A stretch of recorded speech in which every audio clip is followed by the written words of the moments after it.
السلام علیکم ورحمۃ اللہ وبرکاتہ۔ ان الحمد للہ نحمده ونصلی علی رسولہ الکریم، اما بعد فاعوذ باللہ من الشیطان الرجیم، بسم اللہ الرحمن الرحیم۔ انا انزلناہ فی لیلۃ القدر وما ادراک ما لیلۃ القدر لیلۃ القدر خیر من الف شہر۔ لیلۃ القدر کے فضائل، علامات اور کرنے کے کام۔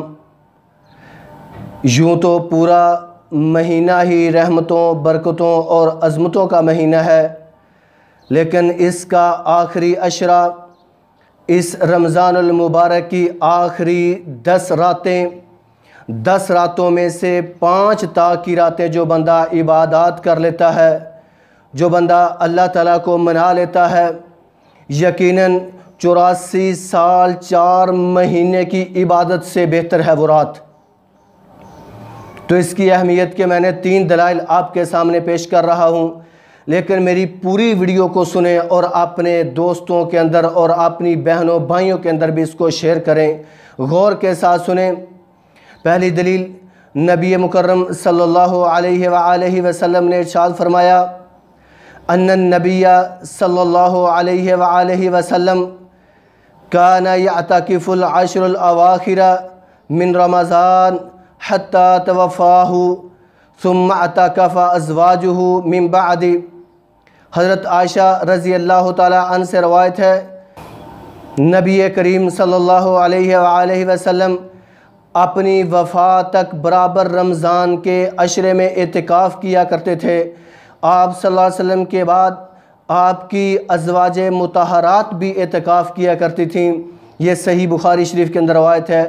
دوسری دلیل، نبی مکرم صلی اللہ علیہ وآلہ وسلم آخری عشرے میں باقی دنوں سے زیادہ عبادت میں جد و جہد کیا کرتے تھے۔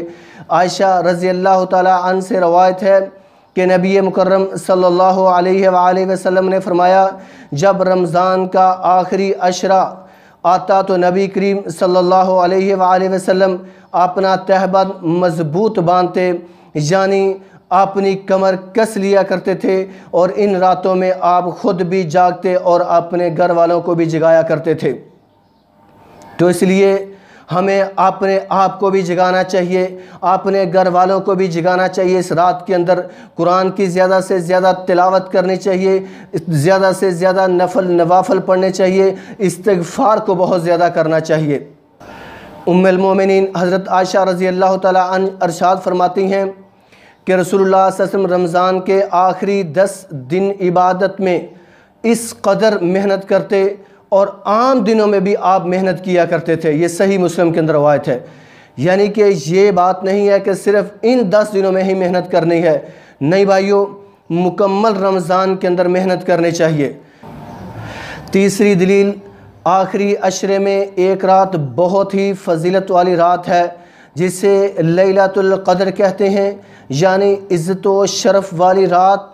نبی مکرم صلی اللہ علیہ وآلہ وسلم نے آخری عشرے میں اس رات کو تلاش کرنے کا حکم دیا ہے۔ سیدنا عائشہ رضی اللہ تعالیٰ عنہ فرماتی ہیں کہ نبی مکرم صلی اللہ علیہ وآلہ وسلم نے ارشاد فرمایا، تحروا لیلۃ القدر فی الوتر من العشر الاواخر من رمضان۔ شب قدر کو رمضان کے آخری عشرے کی طاق راتوں میں ڈھونڈو۔ یہ صحیح بخاری کے اندر 2017 حدیث ہے۔ تو بھائیو، یقیناً ہمیں آخری جو 10 راتیں ہیں ان میں سے ہمیں 5 راتوں کا انتخاب کرنا ہے، 21ویں، 23ویں، 25ویں، 27ویں اور 29ویں رات۔ اکثر لوگ 27ویں رات کو بہت زیادہ عبادت کرتے ہیں۔ نہیں بھائیو، خاص 27ویں رات کے اندر لیلۃ القدر نہیں ہے، ہمیں ان 5 راتوں کے اندر ہی ڈھونڈنا ہوگا، ان 5 راتوں کے اندر ہی ڈھونڈنا ہوگا۔ لیلۃ القدر کی فضیلت قرآن مجید وضاحت اس کی کر رہا ہے، جیسے کہ اللہ تعالیٰ نے فرمایا، انا انزلناہ فی لیلۃ القدر، یقیناً ہم نے اسے شب قدر میں نازل کیا ہے۔ اور 1000 راتوں سے بہتر قرآن مجید میں اللہ تعالیٰ نے فرمایا، لیلۃ القدر خیر من الف شہر، شب قدر 1000 مہینے سے بہتر ہے۔ شب قدر 1000 مہینے سے بہتر ہے، یعنی اس ایک رات کی عبادت 1000 مہینوں کی عبادت سے بہتر ہے۔ ہر اور 1000 مہینے 83 سال 4 مہینے کی عبادت بنتی ہے۔ یہ امت محمدیہ صلی اللہ علیہ وآلہ وسلم پر اللہ کا کتنا عظیم احسان ہے کہ مختصر عمر میں زیادہ سے زیادہ انسان ثواب حاصل کرنے کی سہولت اللہ تعالیٰ نے عطا فرمائی ہے۔ تو اس لیے اس رات کی عبادت خود کرو اور اپنے گھر والوں کو بھی جگاؤ اور عبادت کیا کرو۔ جہاں لیلۃ القدر 1000 راتوں سے بہتر ہے، وہی اس رات میں فرشتے کا نزول بھی ہوتا ہے، اور یہ رات سراسر سلامتی والی رات ہے۔ جیسے اللہ تعالیٰ نے فرمایا تنزل الملائکۃ والروح فیہا بإذن ربہم من کل امر سلام ہی حتی مطلع الفجر۔ اس میں ہر کام کے سر انجام دینے کو اپنے رب کے حکم سے فرشتے اور روح جبرائیل علیہ السلام اترتے ہیں۔ یہ رات سراسر سلامتی کی ہوتی ہے اور فجر کے طلوع ہونے تک یہ رات رہتی ہے۔ اس رات میں قیام گناہوں کی معافی کا سبب بنتا ہے۔ سیدنا ابو ہریرہ رضی اللہ تعالی عنہ سے روایت ہے کہ رسول اللہ صلی اللہ علیہ وآلہ وسلم نے ارشاد فرمایا من قام لیلۃ القدر ایمانا و احتسابا غفر له ما تقدم من ذنبی، جو لیلۃ القدر میں ایمان احتساب کے ساتھ نماز میں کھڑا رہے، اس کے لیے بھی اگلے تمام گناہ معاف کر دیے جاتے ہیں۔ یہ صحیح بخاری کے اندر 2014 نمبر حدیث ہے۔ انس بن مالک رضی اللہ تعالی عنہ سے روایت ہے، یہ ابن ماجہ کے اندر روایت ہے، یہ مہینہ آ گیا اور اس میں ایک ایسی رات ہے جو 1000 مہینوں سے بہتر ہے۔ جو اس سے محروم رہا وہ ہر طرح کے خیر و بھلائی سے محروم رہا، اور اس کی بھلائی سے محروم وہی بندہ رہتا ہے جو واقعہ محروم کیا جائے، اور اس کی بھلائی سے محروم وہی بندہ ہوتا ہے جو واقعہ محروم ہو۔ یہ ابن ماجہ کے اندر روایت ہے۔ لیلۃ القدر کی علامات، اب بھائیو لیلۃ القدر کی علامات کے بارے میں بتاتا ہوں کہ کون کون سے اس میں علامتیں ہیں جس سے ہمیں یہ لیلۃ القدر مل سکتی ہے۔ لیلۃ القدر کے بعد نکلنے والا سورج تشت کی طرح نکلتا ہے۔ رسول اکرم صلی اللہ علیہ وآلہ وسلم نے ارشاد فرمایا، ابو داؤد کے اندر روایت ہے، اس رات کے بعد جو صبح ہوتی ہے اس میں سورج تشت کی طرح نکلتا ہے، جب تک بلندی کو پہنچ جائے اس میں کرنیں نہیں ہوتی، یعنی کہ کرنیں نہیں اس سورج کے اندر ہوتی، یہ اس کی علامات ہے۔ صبح کے سورج میں شعاعیں نہیں ہوتی، یہ بھی لیلۃ القدر کی نشانی میں سے ایک نشانی ہے کہ صبح میں جب سورج طلوع ہوتا ہے تو وہ سفید ہوتا ہے، اس کی کوئی شعاع نہیں ہوتی۔ یہ صحیح مسلم کے اندر روایت ہے۔ لیلۃ القدر معتدل ہوتی ہے، قدر کی رات نرمی والی معتدل ہے، نہ گرم نہ ٹھنڈی۔ اس رات کی صبح سورج کی روشنی کمزور اور سرخی مائل ہوتی ہے۔ اس رات کا چاند بڑے تھال کا کنارہ سا لگتا ہے۔ سیدنا ابو ہریرہ رضی اللہ تعالیٰ عنہ سے روایت ہے، رسول اللہ صلی اللہ علیہ وآلہ وسلم نے ارشاد فرمایا، یہ صحیح مسلم کے اندر 1170 نمبر روایت ہے کہ تم میں سے کون اسے یاد رکھتا ہے، اس رات جب چاند نکلتا ہے تو ایسے ہوتا ہے جیسے بڑے تھال کا کنارہ ہو۔ اس رات کے اندر ہلکی بارش بھی ہو سکتی ہے، جیسے رسول اللہ صلی اللہ علیہ وآلہ وسلم نے ارشاد فرمایا، میں نے خواب میں اپنے آپ کو دیکھا کہ اس رات مٹی اور پانی کیچڑ والی میں سجدہ کر رہا ہوں۔ لیلۃ القدر کی علامات سے متعلق لوگوں میں بعض باتیں غلط مشہور پائی جاتی ہیں، مثلا اس رات کتے نہیں بھونکتے، گدھے کم بولتے ہیں، سمندر کا کھارا پانی بھی میٹھا ہو جاتا ہے، اور اس رات کے اندر درخت جو ہے وہ زمین کو سجدہ کرتے ہیں پھر اپنی جگہ پہ لوٹ جاتے ہیں، ہر جگہ روشنی ہی روشنی ہوتی ہے، اور اس دن شیطان سورج کے ساتھ نہیں نکل سکتا وغیرہ وغیرہ۔ یہ بہت ساری خرافات جو پائی جاتی ہیں۔ محترم دوستو، بھائیوں، بزرگوں، بہنوں، یقیناً اس رات کے اندر ہمیں عبادت مکمل طور پہ کرنی چاہیے، اور یہ 5 راتیں جو ہیں، 5 طاق راتیں جو ہیں، اس کے اندر ہمیں مکمل طور پہ اپنے آپ کو آگے بڑھانا ہوگا، زیادہ تر عبادت کرنی ہوگی۔ باتیں یا بیٹھنا یا موبائل کے ساتھ کھیلنا یا کوئی بھی ایسے کام، جاگنا صرف مقصد نہیں ہے، اس کے اندر زیادہ سے زیادہ عبادت کرنی چاہیے۔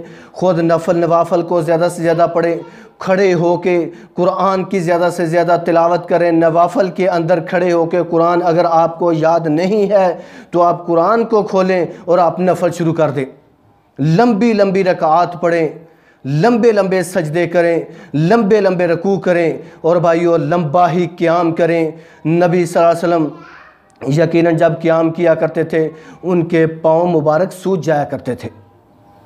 تو اس لیے ہمیں اس طرح کی جو 5 راتیں ہیں ان کو مکمل تلاش کرنا چاہیے۔ اس رات کثرت سے اللہ تعالیٰ سے اپنے گناہوں کی معافی مانگنی چاہیے، اپنے گھر والوں کو بھی جگانا چاہیے، ایک جگہ پہ ایک دائرہ بنا کے سارے اللہ کے آگے ہاتھ اٹھا لیں، سارے دعا کرنا شروع کر دیں، جو بھی بڑا ہے وہ دعا کریں اور رو رو کے گڑ گڑا کے اللہ تعالیٰ سے اپنے گناہوں کی معافی مانگا کرے۔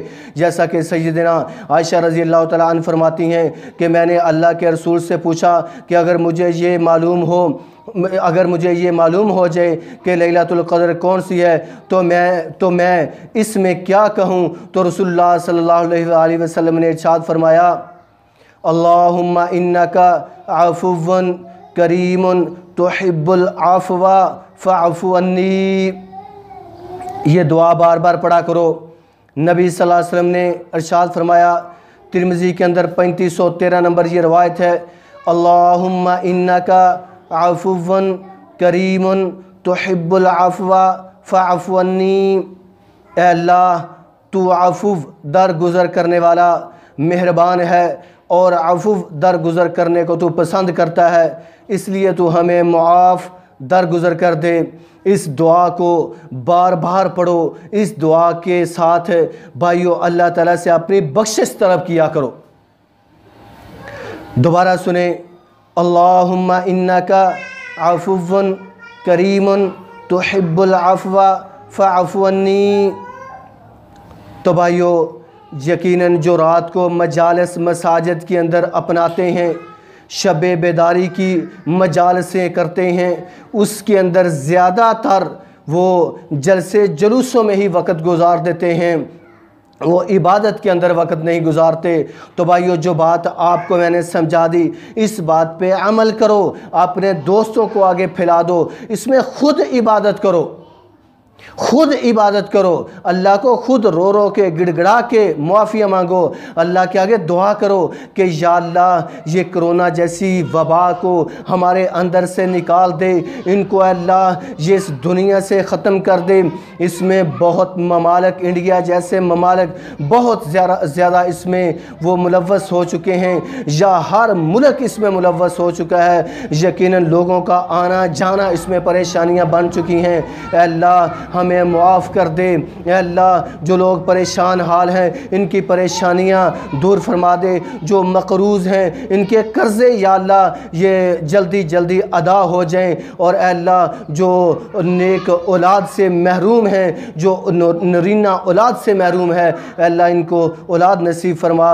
اور بھائیو اس طرح بار بار زیادہ سے زیادہ دعائیں، لیکن گڑ گڑا کے روئے، اگر رونا نہیں آ رہا اپنی آنکھوں سے آنسو بہا لو۔ اللہ تعالیٰ سے دعا کرتے ہیں، اے اللہ جو میں نے سنایا اور جو آپ بھائیوں نے سنا اس پہ ہم کو عمل کرنے کی توفیق عطا فرما۔ اقول قولی ھذا استغفر اللہ لی ولکم۔